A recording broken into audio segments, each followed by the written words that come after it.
Moon Day celebrates not only the historic lunar landing on July 20, 1969, but the day also reminds us of the uphill slog to get the space program literally off the ground. On National Moon Day, we remember both the quirky and profound moments in the space race that ended with the Americans being the first to plant their flag on the moon. During this pandemic, we cannot meet directly.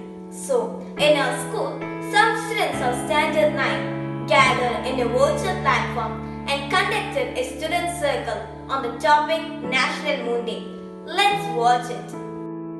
Hello friends, we the students of 9th standard have gathered here in this virtual platform to share our information about National Moon Day. I am sure that this session will help us to sustain our curiosity on the celebration of National Moon Day. Hello friends, we the students of 9th standard have gathered here in this virtual platform to share our information about National Moon Day. We cannot start the student circle without telling the history of National Moon Day. Navya, do you know the history of National Moon Day? Yes, I do know a bit. I will tell you what I know. American astronauts Neil Armstrong and Edwin Buzz Aldrin became the first humans in the history to land on the moon on July 20, 1969. The grand Apollo 11 mission took place 8 years after the national goal announcement by President John F. Kennedy to send a man to the moon by the end of 1960s. The idea for the mission to send astronauts to the moon started when President Kennedy appealed to a special joint session of Congress in 1961, stating, "I believe this nation should commit itself to achieving the goals before this decade is out of landing a man on the moon and returning him safely to Earth." At 9:32 a.m. on July 16, 1969, the whole world witnessed Apollo 11 take off from Kennedy Space Center with 3 astronauts on board. Neil Armstrong was the commander of the mission. The spacecraft entered the lunar orbit after 3 days on July 19. The lunar module Eagle disengaged from the main command module the next day, manned by Armstrong and Aldrin. When Eagle touched the lunar surface, Armstrong radioed his historical message to Mission Control in Houston. "Texas, the Eagle has landed." At 9:39 p.m., Armstrong exited the lunar module and made his way down its ladder. His progress was being recorded by a television camera attached to the module, transmitting signals back to Earth, where the world was watching with bated breath.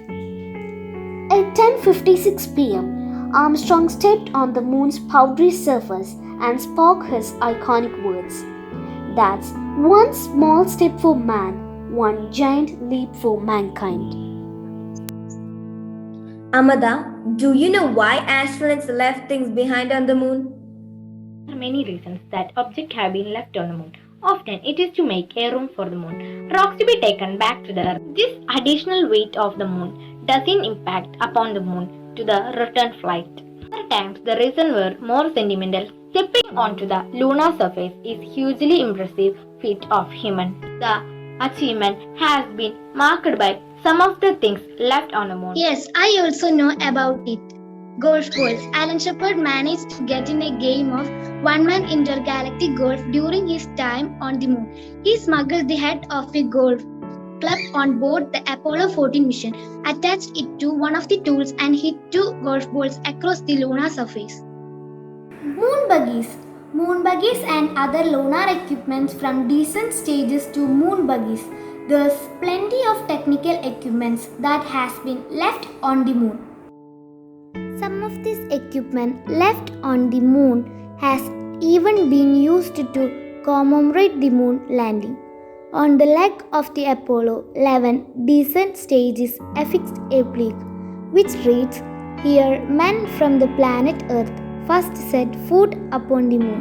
July 1969 AD. We came in peace for all mankind." Astronaut David Scott, meanwhile, left a Bible behind on the dashboard of a moon buggy. I also know more about it. Ashes. James Shoemaker was a US geologist who studied about terrestrial craters and discovered many comets and planets. When he died, his ashes were transported to Moon in a capsule on board by the Lunar Prospector space probe. Shoemaker is the only person to have the ashes flown to the Moon. In the late 16th century, Galileo Galilei is said to have dropped two objects of different masses from the Leaning Tower of Pisa. This experiment was designed to prove that the speed with which they fell was independent of their mass. In 1971, Apollo 15 astronaut David Scott carried out a similar experiment on the moon's surface, crediting to the achievements of the moon landings. Scott dropped a feather and a hammer at the same time, and the world watched as they fell at the same speed and landed on the lunar surface at the same time. The feather came from Begin, the Air Force Academy's mascot falcon. Does anyone know what have been left behind on the moon? Human waste. There are a total of 96 bags of human waste on the moon. Scientists are keen to one day bring this back to Earth to study how its time on moon has affected it. But for now, it sits in back upon the moon's surface. A family photo. Apollo 16 astronaut Charles Duke was the youngest person to walk on the moon aged 36 in 1972. He left a framed family photo on the moon's surface. On the back it reads, "This is the family of astronaut Charlie Duke from planet Earth who landed on moon on April 20, 1972. Dear friends, it has been a great teaming up in this manner and sharing the information that we had on this topic, which has helped us to enhance our knowledge on this day. Now, we can wind up this session. Stay home, stay safe. Thank you. Wow, that was a lot of information about the missions on the moon.